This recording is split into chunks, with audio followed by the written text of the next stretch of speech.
உலகளாவிய பூகம்ப அபாய மதிப்பீட்டில் பெரிய மாற்றம் என்னென்று சொல்லி பார்த்தீங்கன்னா, இந்தியா டெக்டோனிக் தட்டு தற்போது இரண்டாக பிளவுபட தொடங்கி இருப்பதாக புவியியலாளர்கள் ஆய்வில் கண்டறியப்பட்டது. இந்த தகவல் இந்திய துணை கண்டத்தில் இருக்க மக்கள் அனைவருக்கும் பெரிய அதிர்ச்சியை கொடுக்கும். இந்த பிரம்மாண்டமான புவியியல் நிகழ்வு தான் துணை கண்டத்தின் புவியியல் அமைப்பில் மிகப்பெரிய மாற்றங்களை ஏற்படுத்தும் வாய்ப்புகளை அதிகரிக்கிறது. சுமார் 6 மில்லியன் ஆண்டுகளாக இந்திய தட்டானது பார்த்தீங்கன்னா யுரேசிய தட்டுடன் தொடர்ந்து மோதி வருகிறது. இந்த மோதல்ல தான் உலகின் மிக உயரமான இமயமலை தொடர் உருவாகி உள்ளது. இதனால் இமயமலை பகுதியில் அடிக்கடி நிலநடுக்கம் ஏற்படும் அபாயத்தையும் அதிகரிக்கக்கூடும் என்ற கவலையும் விஞ்ஞானிகளுக்கு ஏற்படுத்துகிறது.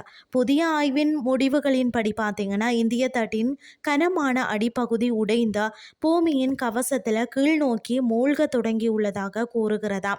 அதாவது பார்த்தீங்கன்னா, தீபெத்திய பீடபூமியின் நீரூற்றுக்கள்ல இருந்துதான் அந்த பெறப்பட்ட நில அதிர்வு அலைகள் மற்றும் கீலியம் வாயுவின் மாதிரிகளை ஆய்வு செய்த விஞ்ஞானிகள் தான் இந்திய தட்டின் ஒரு பகுதி உடைந்து வருவதை கண்டுபிடித்திருக்கிறார்களாம்.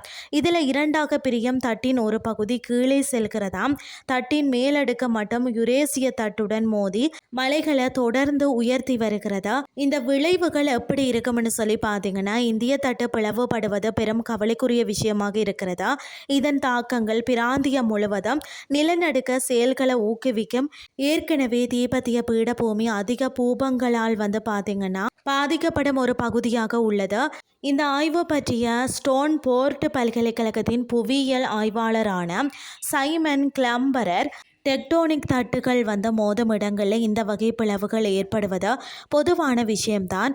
ஆனால் இங்கிருக்கும் அழுத்தம் அதிகம். இவை தட்டுகள் உடைந்து செல்வதையும் மேற்பரப்பு பிளவுகளில் அதிக அழுத்தத்தையும் உருவாக்கி நிலநடுக்க அபாயத்தை அதிகரிக்க செய்கிறது என்று எச்சரிக்கிறார்கள். இந்த ஆய்வை பற்றி மோனோஸ் பல்கலைக்கழக விஞ்ஞானி பேபியோ கெபிடோனோ ஆறுதலான கருத்துக்களை வெளியிட்டுள்ளாராம். இந்த ஆய்வு முடிவுகள் ஒரு சிறிய கண்ணோட்டம் மட்டுமே. இந்திய தட்டு பிளவின் நீண்ட கால தாக்கத்தை அறிய இன்னும் நிறைய தரவுகள் தேவை. அதனால் யாரும் பீதி அடைய தேவையில்லை என்றும் கூறுகிறாராம். இந்திய தட்டு பூமியின் உள்ள நிலத்தட்டுகளின் அமைப்பில் முக்கியமான பகுதியாகும். இந்திய தட்டினை வைத்த உலகம் முழுவதும் டெக்டோனிக் தகடுகள் எவ்வாறு செயல்படுகின்றன என்பதை பற்றி அறிய முடியும். இந்த ஆய்வு உறுதிப்படுத்தப்பட்டால் மலைத்தொடர்கள் எவ்வாறு உருவாகின்றன, பூமியின் நில அமைப்பு எவ்வாறு காலப்போக்கில் நகர்கிறது என்பது குறித்து நமது புரிதலில் இது ஒரு மாற்றத்தை ஏற்படுத்தும். இப்போது விஞ்ஞானிகள் உலகின் பிற கண்டங்களிலும் இது போன்ற தட்டு பிளவுபடுவதை பற்றி ஆராய்ச்சி செய்து வருகிறார்கள். இந்திய தட்டின் பிளவுகள் பற்றிய ஆய்வு எதிர்காலத்தில் உலகளாவிய பூகம்ப அபாயங்களை மதிப்பிடுவதற்கு மிகவும் உதவிகரமாக இருக்கும் என எதிர்பார்க்கப்படுகிறது.